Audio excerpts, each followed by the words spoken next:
ابو موسیٰ رضی اللہ عنہ روایت کرتے ہیں نبی کریم صلی اللہ علیہ وسلم نے فرمایا اس شخص کی مثال جو اپنے رب کو یاد کرتا ہے اور جو اپنے رب کو یاد نہیں کرتا زندہ اور مردہ جیسے ہے.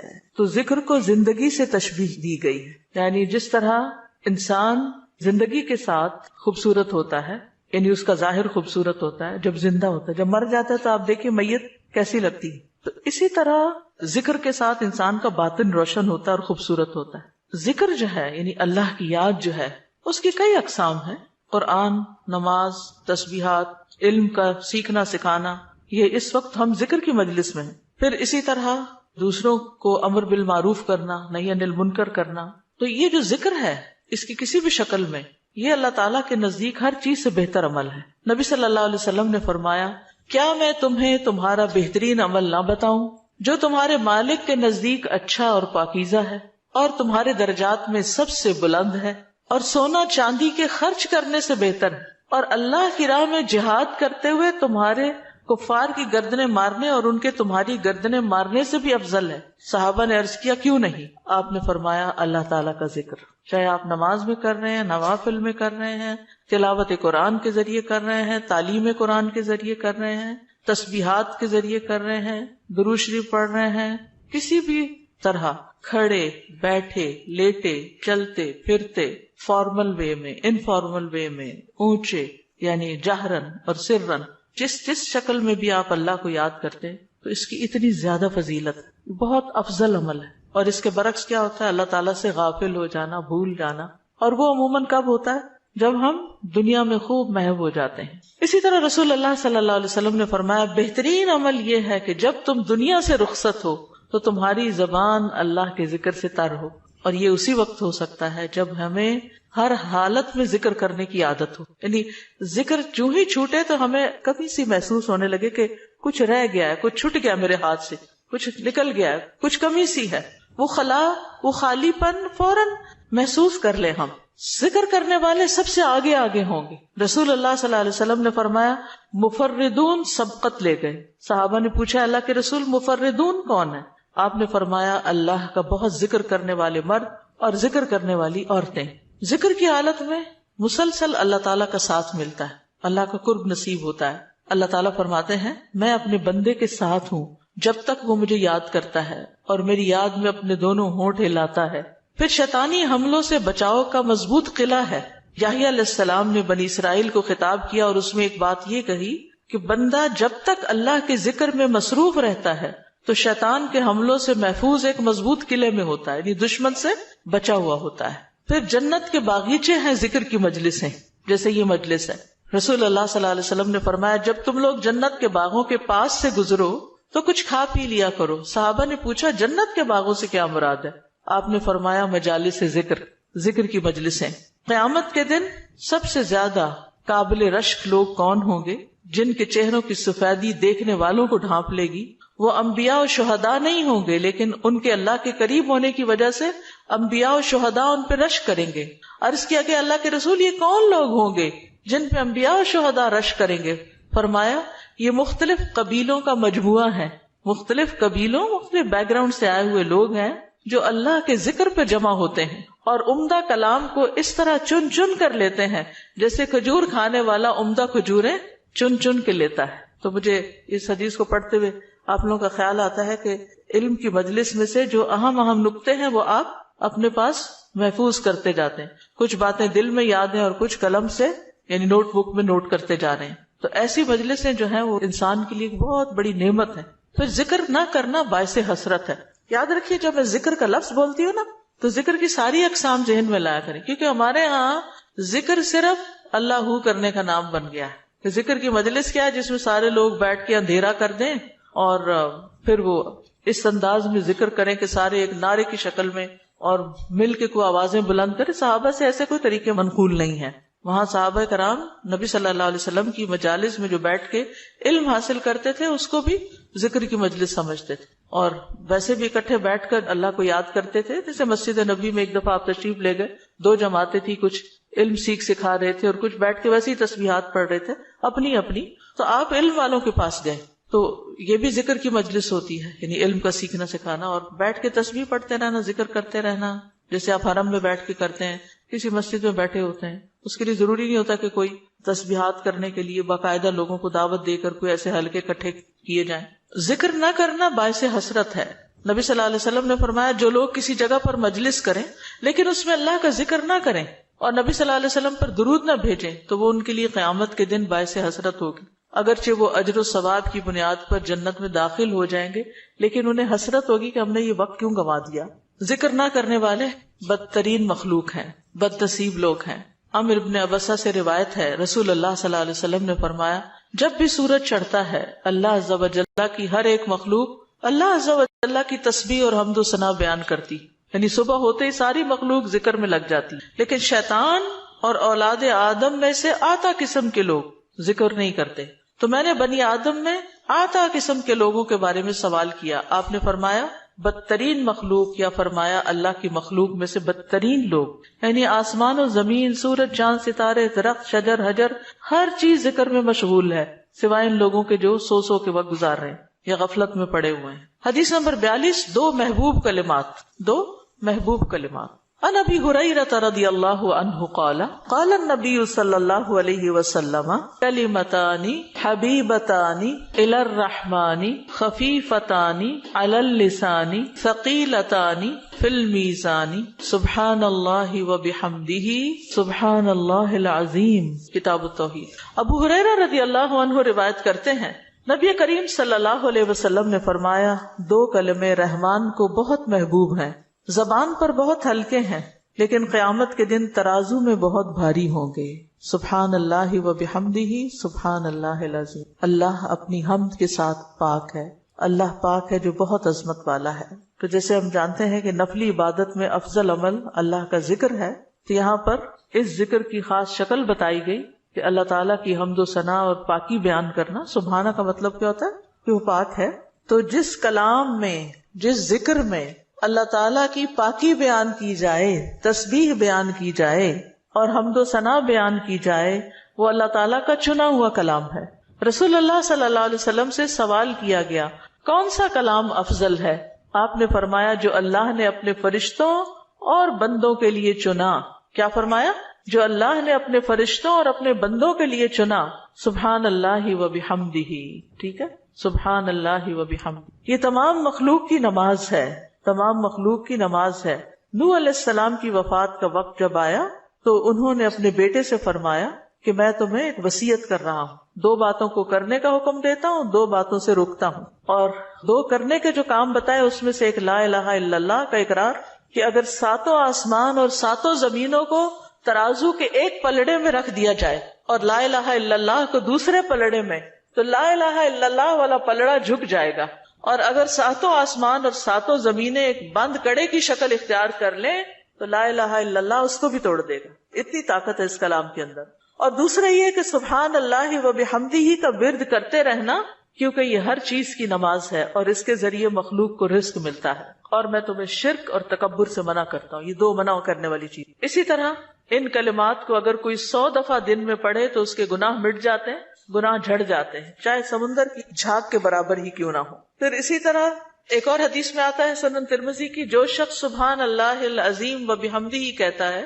اس کے لیے جنت میں کھجور کا ایک درخت لگا دیا جاتا ہے، صرف ایک دفعہ کہنے سے۔ کہہ لیجئے سبحان اللہ العظیم و بحمدہ۔ اللہ کے راستے میں سونا خرچ کرنے سے بہتر ہے۔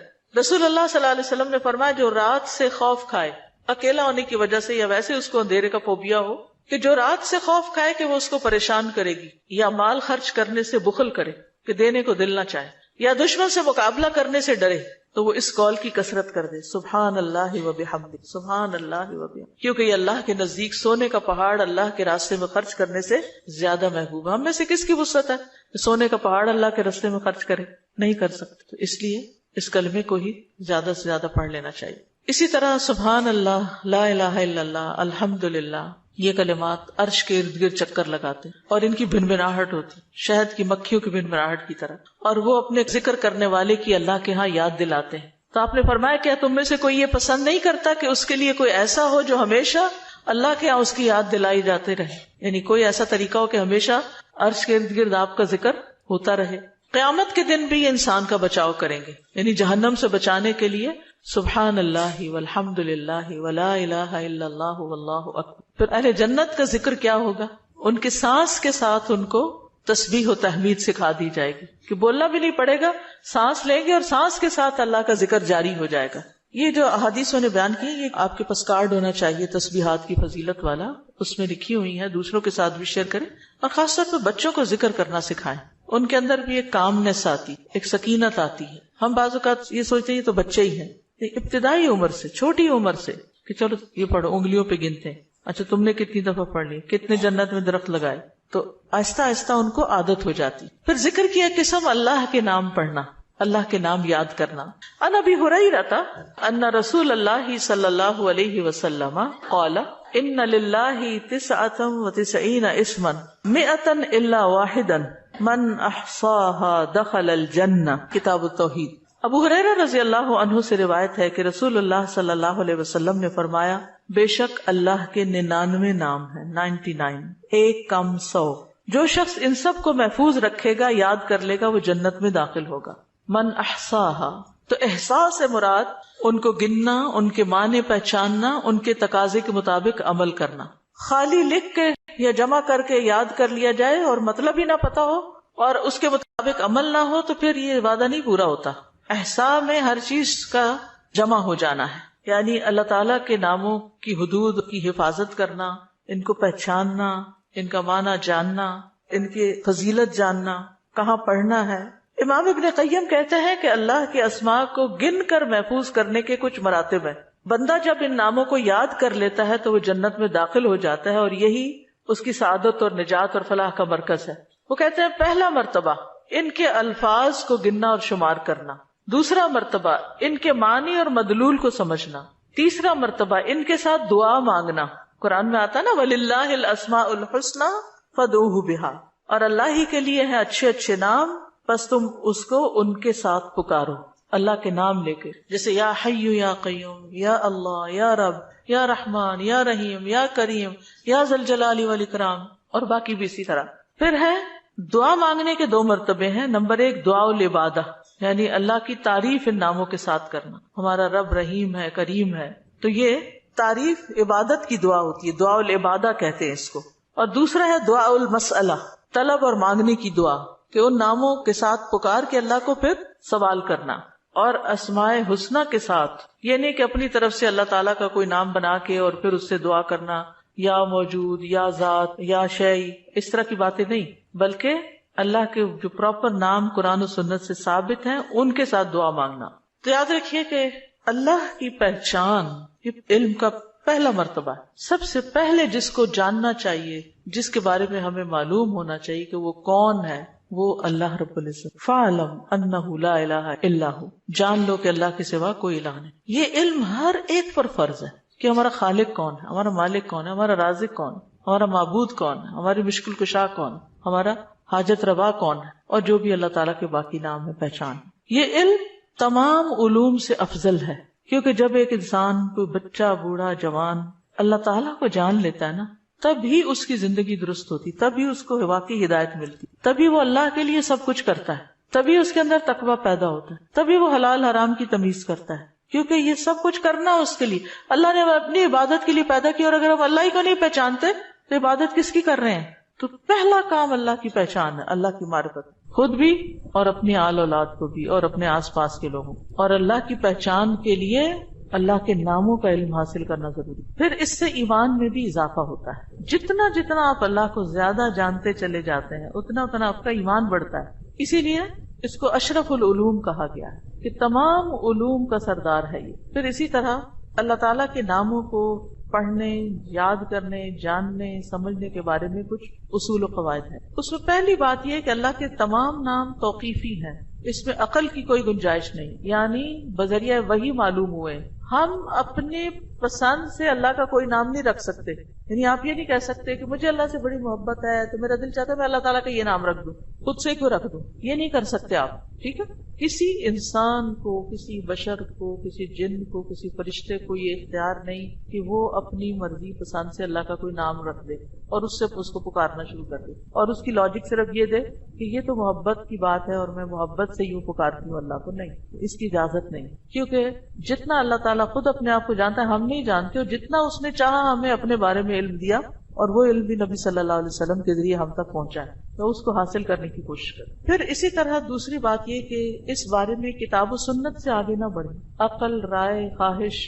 امام احمد کہتے ہیں اللہ کی صفت نہیں بیان کی جائے گی مگر وہی جو خود اس نے اپنی ذات کی بیان فرمائی ہے یا رسول اللہ صلی اللہ علیہ وسلم نے بیان کی ہے. ہم قرآن و سنت سے آگے نہیں بڑھیں گے, خود یا کسی عالم یا کسی اور انسان کے بتائے ہوئے نام کے مطابق نہیں کام کریں گے. پھر اگلی بات یہ کہ اللہ کے ناموں میں الحاد سے بچنا چاہیے. الحاد سے, الحاد کا مطلب کیا ہے؟ سیدھے رستے سے ہٹ جانا. لحد ہوتی ہے نا وہ قبر جو بغلی قبر ہوتی ہے, نیچے گڑھا کھودتے کھودتے سائڈ پہ قبر کھودنا شروع کر دیں. تو اس کی بہت سی صورتیں ہو سکتی, جیسے اللہ کے کسی نام کا انکار کر دیا جائے, یا نام جن صفات پر دلالت کر رہے ہیں ان کا انکار کر دیا جائے, جیسے امت میں کچھ ایسے فرقے گزرے ہیں کہ جو یہ کام کرتے رہے ہیں. پھر اسی طرح بغیر تحریف, تعطیل, تکییف اور تمثیل کے اسماء و صفات پر ایمان لانا ضروری. تحریف یعنی خود تبدیلی کرنا, تعطیل یعنی کسی صفت کو معطل کر دینا, تکییف کسی کیفیت کو بتانا, تمثیل یعنی مثال بیان کرنا, ان چیزوں سے بچنا چاہیے. پھر ایک اہم بات یہ بھی یاد رکھیے کہ 99 تو ہمیں بتایا گیا کہ اتنے تو کم از کم یاد کر لو, لیکن یہ یاد رکھیے اللہ کے صرف 99 نیمز نہیں ہیں, وہ اس سے زیادہ ہیں. اس لیے بعض کتابوں میں آپ کو زیادہ بھی ملیں گے, لیکن یہاں مراد کیا ہے کہ یعنی اتنے تو زبانی یاد کر سکتا ہے انسان, یا آسانی سے ہر ایک کو معلوم ہو ہی سکتے ہیں. کیونکہ حدیث میں آتا ہے اسألک بکل اسم هو لک سمیت بہ نفسک وانزلتہ فی کتابک او علمتہ احدا من خلقک او استأثرت بہ فی علم الغیب عندک. اے اللہ میں تجھ سے تیرے ہر نام کے واسطے سے دعا کرتا ہوں, وہ نام جو تو نے اپنی ذات کے لیے رکھے, یا جو نام تو نے اپنی کتاب میں اتارے, یا وہ جو اپنی مخلوقات میں سے کسی کو سکھا دیے, یا وہ نام جو تو نے اب تک اپنے خزانہ غیب میں محفوظ رکھے. اس سے کیا پتہ چلتا ہے کہ کچھ نام تو خزانہ غیب میں ہے. اور جیسے حدیث شفاعت میں آتا ہے نا کہ نبی صلی اللہ علیہ وسلم کو اللہ تعالیٰ قیامت کے دن اپنی حمد و ثنا بیان کرنے کی تعریف کرنے کے لیے وہ کچھ سکھائیں گے جو اس سے پہلے نہیں سکھائی ہوگی وہ تعریف, تو اس کے ذریعے نبی صلی اللہ علیہ وسلم اللہ کی تعریف بیان کریں گے. یعنی وہ علم ابھی تک نبی صلی اللہ علیہ وسلم کے پاس بھی نہیں, وہ قیامت کے دن دیا جائے گا, جس کی بنا پر آپ اللہ تعالیٰ کی تعریف کریں گے, پھر دعا کریں گے, اور پھر آپ کو شفاعت کا اذن دیا جائے گا, جو شفاعت کبریٰ کی حدیث آتی ہے. الہدیٰ نے اللہ تعالیٰ کے ناموں کا ایک کارڈ ریوائز کر کے چھاپا تھا, جس میں قرآن اور سنت کی دلیل سے وہ نام دیے گئے ہیں, اور باقی جو تاج کمپنی کے چھپے ہوئے نام, ان میں کچھ نام ایسے ہیں جو اللہ کے نام نہیں ہیں, وہ اللہ تعالیٰ کے افعال ہیں جن سے لوگوں نے خود نام بنا لیے. جیسے المذل اللہ کا نام نہیں ہے, یہ اللہ کا نام نہیں ہے, لیکن ذلت دینے والا اللہ ہے, تو ذل من تشاء, تو اس سے لوگوں نے نام اسم فائل کر کے تو مذل بنا لیا.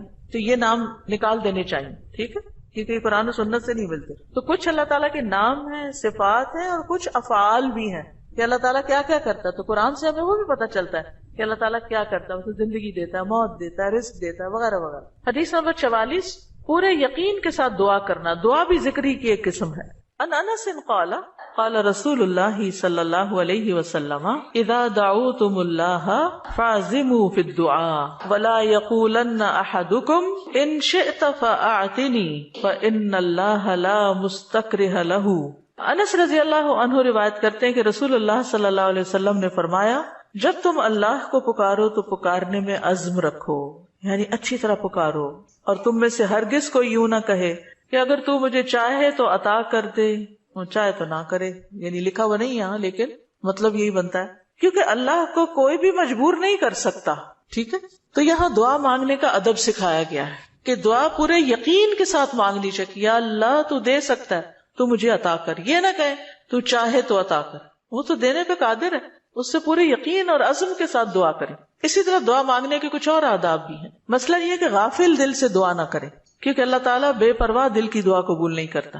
پھر یقین سے دعا کریں کہ قبولیت کا یقین ہو کہ نہیں اللہ تعالیٰ سنتا ہے, یہ نہیں اب پتہ نہیں سنے گا کہ نہیں، بہت مانگی ہے ابھی تک تو ہماری بات نہیں مانی گئی، پتہ نہیں آگے کیا ہوگا، میری تو سنتا ہی نہیں، نعوذ باللہ ایسی باتیں نہیں کرنی چاہیے. آپ کہ اللہ آپ کے تو بس میں ہے سب کچھ، آپ تو سب کچھ کر سکتے ہیں. پھر اسی طرح بغیر ہچکچاہٹ کے رب سے دعا کرنی چاہیے. کس سے؟ بغیر ہچکچاہٹ کے، پورے یقین سے. نبی صلی اللہ علیہ وسلم نے فرمایا جب تم میں سے کوئی آدمی اللہ کے سامنے اپنی خواہش کا اظہار کرے تو وہ زیادہ سے زیادہ مانگے، کیونکہ وہ اپنے رب سے مانگ رہا ہوتا ہے عز و جل سے، وہ سب کچھ کر سکتا ہے. پھر خشوع و خضوع اور عاجزی سے مانگے. ادعوا ربکم تضرعا وخفیا انہ لا يحب المعتدین. پھر گریہ و زاری، رو دھو کے مانگے. آپ دیکھیں کس طرح بچے جب انہیں کوئی چیز چاہیے ہوتی ہے تو بلا وجہ بھی رونا شروع کر دیتے ہیں. تکرار اور اصرار سے دعا کریں. نبی صلی اللہ علیہ وسلم بعض اوقات 3 بار ایک دعا دہراتے تھے.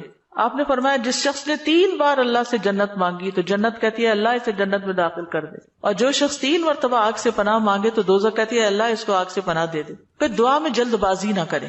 تو بندہ جب تک جلد بازی نہ کرے دعا قبول کی جاتی رہتی. یعنی جلد بازی کیا ہے کہ مایوس ہو کے انسان تھک جائے اور دعا مانگنا چھوڑ دے، یہ نہیں ہونا چاہیے. جی استاذہ، جو اللہ تعالیٰ کے جو نام ہے اور جو ان کے صفات ہیں یہ ریلیٹ کرتے ہیں نا آپس میں؟ اس کی ساری صفات اس کے ناموں میں، یعنی ناموں میں ہی اس کی صفات. یعنی ذکر کی ایک قسم جو ہے نا غور و فکر بھی ہے کائنات میں، اور اس کے ذریعے اللہ کو یاد کرنا. کیونکہ جتنی تقصیر ہم کرتے ہیں کمی کوتاہی دعا میں، وہ اسی وجہ سے کرتے ہیں کہ ہمیں اللہ کی پہچان نہیں ہوتی. آپ دیکھیے جب ہمیں لوگوں کی پہچان ہوتی ہے نا کہ کون کتنا سخی ہے تو ہمیں اس سے اسی کے مطابق توقع ہوتی. امی سے عیدی اتنی ملے گی اور ابا سے اتنی ملے گی، کیونکہ ہم دونوں کا مزاج پہچانتے ہیں کہ کون کتنا دیتا ہے. اسی طرح خالہ مامی دادی سب کا پتہ ہوتا ہے کہ کون کیا کرتا ہے. تو اگر انسانوں کا تھوڑا بہت ہمیں پتا ہوتا ہے اور اس کے مطابق ہی ہماری ایکسپیکٹیشن ہوتی ہے، تو جس کو اللہ کا پتا چل جائے کہ وہ کیا عظیم ہستی ہے، پھر اس کی دعا کی ایکسپیکٹیشن کتنی بڑی ہوگی کہ وہ کیا کچھ نہیں دے سکتا اور کیا کچھ اسے مانگنا چاہیے. وہ تو کبھی مایوس ہی نہیں ہو سکتا انسان. اساتذہ السلام علیکم. یہ جو ہم لوگ الہدا میں بھی پڑھاتے ہیں نسالوں کا یا اس کے اندر بھی یا معزو آتا ہے، تو کیا کوئی نیا ورژن ہے جس؟ بالکل نیا ورژن بھی ہے، کارڈز لے لیجئے، اور نئے ورژن کی ریکارڈنگ بھی ہم نے کروا لی ہوئی ہے. ساجد محترم یہاں پہ آپ نے ابھی فرمایا نا کہ تو چاہے تو عطا کر، یہ نہیں کہنا چاہیے، تو اس کی تھوڑی سی وضاحت کر دیں کیونکہ میرے ذہن میں بھی آ رہا ہے کہ ہم جب یہ کہتے، آپ نے بھی فرمایا نا کہ تو جو چاہے وہ عطا کر دے، ہمیں یہ نہیں کہنا چاہیے تو چاہے تو عطا کر دے. ہاں اگر تو چاہے تو عطا کر دے. اس کی تھوڑی سی وضاحت کر دیں کیونکہ میرے ذہن یعنی اس کا مطلب یہ ہے کہ مثلا مجھے گھر چاہیے، اللہ اگر آپ کی مرضی ہے تو دے دیں، نہیں تو نہ سے. یہ نہیں کہنا چاہیے. بندوں کے ساتھ ہم ایسے معاملے کر رہے ہوتے ہیں نا، دینا تو دو نہیں تو نہ دو، تو اللہ کے ساتھ ایسے نہیں کرنا، یہ بے ادبی ہے. استاذہ یہ جو آپ نے کہا کہ جس کا آخری کلام لا الہ الا اللہ ہوگا تو وہ جنت میں جائے گا، جیسے ہماری آنٹی حالت نیزہ سے 2 دن پہلے ہم نے ان کو پڑھایا، انہوں نے ورد کیا، اس کے بعد وہ کومے میں چلے گئی، تو ان کے لیے ہم یہ امید رکھ سکتے ہیں کہ ان کا آخری کلام یہی ہے لا الہ الا اللہ؟ یعنی آخری بات جو کی وہ لا الہ الا اللہ تھی، چاہے اس کے بعد 1 دن بعد فوت ہوئے یا 2 دن بعد. اور ایک اور بات، بعض اوقات قومے میں ہوتے ہوئے بھی سن رہے ہو، اور کئی لوگوں کا یہ پتہ چلتا ہے کہ وہ آہستہ آہستہ زبان بھی ہلا رہے ہو، اور کئی لوگوں کا یہ بھی میں نے سنا ہے، مطلب لوگوں کے ڈیتھ کے جو حالات واقعات سنتے ہیں کہ بے ہوشی تاری رہی اور فوت ہونے سے تھوڑی دیر پہلے آنکھیں بھی کھولی اور منہ بھی ہلایا اور پھر دوبارہ چلے گئے. تو یہ اللہ کی دی ہوئی توفیق ہے، ہمیں توفیق مانگنی چاہیے کہ اللہ ہمارا آخری کلام لا الہ الا اللہ. آپ نے بھی ذکر کیا ہے، ذکر کا فضیلت بیان کی ہے، تو مجھے یہ بات سمجھ آئی ہے کہ جب ہم لوگ دن رات میں ذکر کرتی ہیں، ہماری زبان تر رہتی ہے ذکر سے، جوارے اس چیز کی گواہی دیتے ہیں، تو وہ جو ہے آپ کا جو اندر احساس ہے وہ یہ ہوتا ہے کہ ہمارا ٹائم ویسٹ نہ ہو، ٹھیک ہے، اور ہم لوگ جو ہے نا فضولیات سے وہ اجتناب کرتے ہیں اس چیز کو کہ ہم نے ذکر کرنا ہے، اپنی نیکیوں کو اضافہ کرنا ہے، خیر و برکتیں مانگنی ہے. کیا یہ چیز جو ہے ہمارے خشوع و خضوع میں اضافہ کر سکتی ہے؟ ذکر کے تو بہت سی برکات ہیں، اور اس میں سے یہ بھی ہے 2 چیزیں جو ہے نا ذکر میں بڑا فائدہ دیتی ہے. ایک ہے کہ ٹارگٹ ڈیلی سیٹ کرے، جیسے 100 دفعہ یہ سبحان اللہ و بحمدہ کہا جاتی ہے، منیمم بیئر منیمم ہے کہ آپ یہ 100 دفعہ سورج نکلنے سے پہلے اور سورج غروب ہونے سے پہلے پڑھ لیں عصر کے بعد. پھر اسی طرح یہ ہے کہ نبی صلی اللہ علیہ وسلم دن میں 70 سے 100 بار استغفار کرتے. ٹارگٹ سیٹ کر لیں کہ میں نے لازمی یہ تو کرنا ہی کرنا ہے، اتنا تو کرنا ہے، زیادہ ہو جائے تو بہت ہی اچھا، کیونکہ حدیث میں آتا ہے نا طوبی لمن وجد الاستغفار فی صحیفتہ، کہ خوشخبری ہے اس کے لیے جو اپنے اعمال نامے میں استغفار کی کثرت پائے. پھر آپ دیکھیے درود شریف ہے، اگر کوئی اپنی ساری دعا کو درود شریف ہی بنا لے تو اس کے لیے ہر چیز کافی ہو جاتی. کم از کم ایک تسبیح درود شریف کی، اور اگر وہ نہیں نصیب تو صبح 10 دفعہ، شام 10 دفعہ، دن کا آغاز اختتام تو لازمی درود شریف کے ساتھ ہو. پھر اسی طرح لا حول ولا قوت الا باللہ ہے جنت کے خزانوں میں سے. اگر ہمیں دنیا کا کوئی خزانہ بتایا جائے تو ہم لوٹنے چلے جائیں اس کو، یہ تو جنت کا خزانہ ہے، وہ اکٹھا کرنے کے لیے اس کی تسبیح کر لیں. لا الہ الا انت سبحانک انی کنت من الظالمین کم از کم 100 دفعہ پڑھ لیں. 100 دفعہ نہیں، 10 دفعہ ہی رکھ لیں، لیکن ڈیلی پڑھیں. پھر اسی طرح سبحان اللہ والحمد للہ ولا الہ الا اللہ واللہ اکبر. اس کی بے پناہ فضیلت اور اس کی بے شمار فضائل ہیں اگر اس کی ایک تسبیح آپ کر سکیں. اب یہ ہے کہ اتنا کچھ اوور ویلمنگ ہو جاتا ہے، یہ بھی کر لو، یہ بھی کر لو، یہ بھی کر لو. کچھ چیزیں صبح کے وقت کے لیے رکھ لیں، کوئی دوپہر کے لیے رکھ لیں، کوئی شام کے لیے رکھ لیں، کوئی کہیں اگر آپ آتے جاتے ہیں اس کے لیے رکھ لیں، کوئی کسی کام کے ساتھ باندھ لیں. اگر آپ نے ٹارگٹ سیٹ کر لیا نا کہ یہ تو کرنا ہی کرنا ہے تو انشاءاللہ کر بھی لے گی. اگر کسی وجہ سے کوئی آگے پیچھے ہو بھی گیا تو رات کو سونے سے پہلے کر لیں. اگر ایک دن کچھ کمی بیشی ہوگی اگلے دن پورا کر. اپنے اوپر پابندی آپ نے خود لگانی کہ یہ تو میں نے کرنا ہے. ٹھیک ہے. دوسری چیز یہ ہے کہ اگر نہ کریں تو پھر اس پر اپنے آپ کو پنش بھی کریں، اس کے عوض کچھ صدقہ کریں، کیونکہ اپنی عادتوں کی اصلاح خود ہی کرنی. روزہ رکھیں، یعنی کمپنسیٹ کریں اپنے آپ کو، کیونکہ انسان کے جسم کے ہر جوڑ پہ روز صدقہ واجب ہوتا ہے. یہ تسبیحات جو ہیں وہ جوڑوں کا صدقہ بھی ہیں. ٹھیک ہے. تو اوقات مقرر کریں، اپنے لیے خود مقرر کریں، خاص طور پر جو مسنون تعداد آئی ہے اس کی پابندی کریں. اور باقی یہ تو ویسے کی تسبیحات ہیں نا، لیکن جو صبح شام کے اذکار ہیں ان کی پابندی کریں. رات کو سوتے وقت کے اذکار کی پابندی، گھر سے نکلتے آتے جاتے اٹھتے بیٹھتے سارے دن کے جو مسنون اذکار ہیں. دعا کیجئے کتاب کس کس کے پاس ہے؟ الحمدللہ سب کے پاس ہے. اس میں زندگی کے مختلف مواقع پر جو دعائیں کی جاتی، دعا جو وہ بذات خود ایک ذکر کی قسم. ٹھیک. فَإِذَا قَالَ سُبْحَانَكَ اللَّهُمَّ وَبِحَمْدِكَ وَأَثْنَى عَلَى اللَّهِ تَعَالَى بِمَا هُوَ أَهْلُهُ فقد خرج عن الغفلة التي هي حجاب أيضا بينه وبين الله تعالى وأتى بالتحية والثناء الذي يخاطب به الملك عند الدخول عليه تعظيما له وتمجيدا ومقدمة بين يدي حاجته فكان في هذا الثناء من أدب العبودية وتعظیم المعبود ما يستجلب به اقبالہ علیہ ورضاہ عنہ واسعافہ بحوائجہ. دعائے استفتاح. پھر جب وہ سبحانک اللہم و بحمدک یعنی پاک ہے تو اے اللہ اور سب تعریف تیرے ہی لیے ہے کہتا ہے اور اللہ تعالیٰ کی ثنا بیان کرتا ہے جو اس کی شان کے لائق ہے، تو وہ اس غفلت سے بھی باہر نکل آتا ہے جو اس کے اور اللہ تعالیٰ کے درمیان رکاوٹ تھی. وہ اس کی تعظیم اور بزرگی بیان کرنے کے لیے اپنی ضرورت سے پہلے بطور تمہید ایسا تحیہ اور تعریف بجا لائے گا جس طرح بادشاہ کے پاس داخل ہوتے وقت مخاطب کیا جاتا ہے. چنانچہ یہ تعریف بجا لانا عبودیت کے آداب میں سے ہے اور معبود کی تعظیم ہے جس کے ذریعے وہ معبود کو اپنی طرف متوجہ کر لے گا اور اس کی رضا پا لے گا اور اپنی حاجات میں اس کی مدد حاصل کر لے گا. تو یہاں یہ بتاتے ہیں کہ دعا استفتاح پڑھنے کا مقصد کیا ہے، کیوں پڑھی جاتی، اس کا کیا فائدہ ہے، اس سے کیا حاصل ہوتا ہے، اس کا کیا نتیجہ نکلتا ہے. یعنی نماز کا کوئی بھی سٹیپ جو ہے وہ بے مقصد نہیں ہے، بے معنی نہیں ہے. ایسے ہی کچھ چیزوں کو اکٹھا کر کے نماز نہیں بنا دی گئی، بلکہ اس کے پیچھے ایک حکمت ہے. فَإِذَا قَالَ سُبْحَانَكَ اللَّهُمَّ وَبِحَمْدِكَ پھر جب وہ کہتا ہے سبحانک پاک ہے تو، اللہم اے اللہ، وَبِحَمْدِكَ اور ساتھ تیری تعریف کے یا سب تعریف تیرے لیے ہے، وَأَثْنَى عَلَى اللَّهِ تَعَالَى اور وہ ثنا بیان کرتا ہے اللہ سبحانہ تعالیٰ کی، بما ہوا اہلہ جس کا وہ اہل ہے، فقد خرج عن الغفلة تو تحقیق وہ غفلت سے نکل آتا ہے، التي ہی حجاب ایضا بینہ وبین اللہ تعالی وہ غفلت جو حجاب ہے، ایک پردہ ہے، ایضا بھی یعنی وہ بھی ایک پردہ ہے اس بندے کے درمیان اور اللہ تعالی کے درمیان.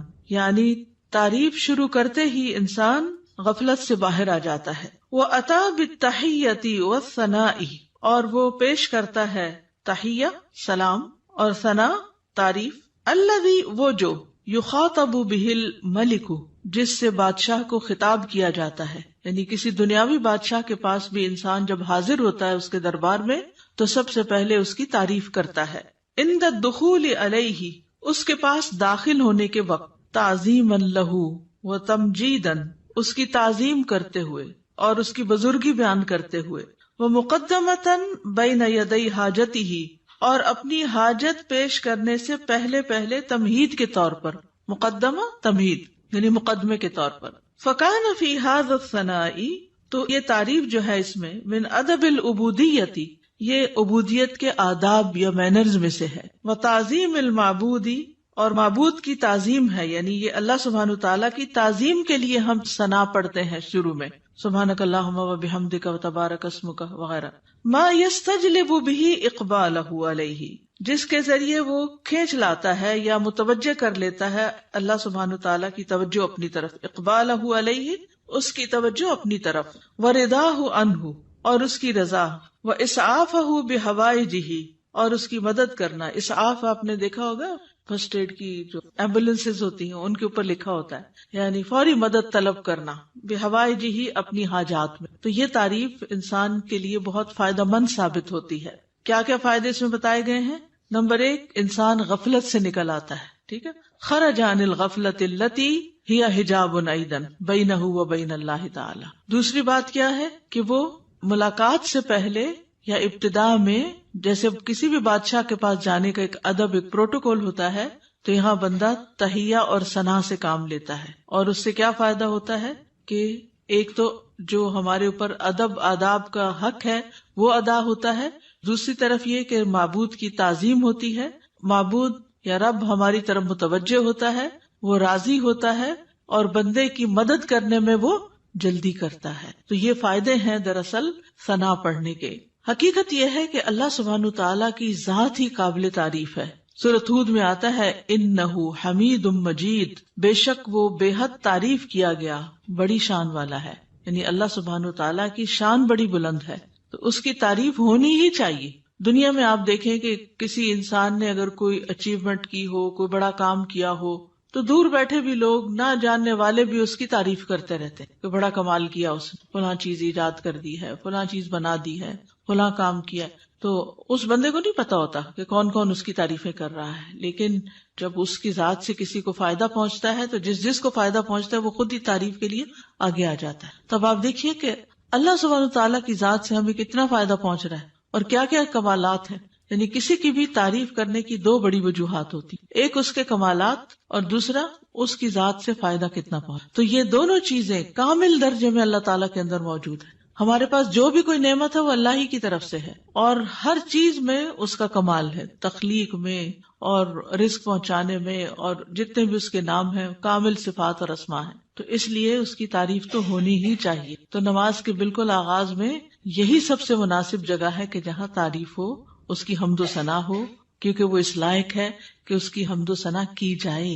یعنی آپ دیکھیے کہ جب کوئی حمد و ثنا کے لائق ہوتا ہے تو اس کی اگر کوئی تعریف نہیں بھی کرے تو اس کو تو کوئی نقصان نہیں، کیونکہ وہ تو ہے ہی قابل تعریف۔ نقصان کس کا ہوتا ہے کہ جو دیکھ رہا ہے، جو فائدہ اٹھا رہا ہے، وہ چپ بیٹھا ہے، وہ کوئی تعریف نہیں کر رہا۔ اور یہ تعریف جو ہے یہ دراصل شکر ادا کرنے کا ایک طریقہ ہوتا ہے، اور اللہ کا وعدہ ہے کہ اگر تم شکر ادا کرو گے تو میں تمہیں اور زیادہ دوں گا۔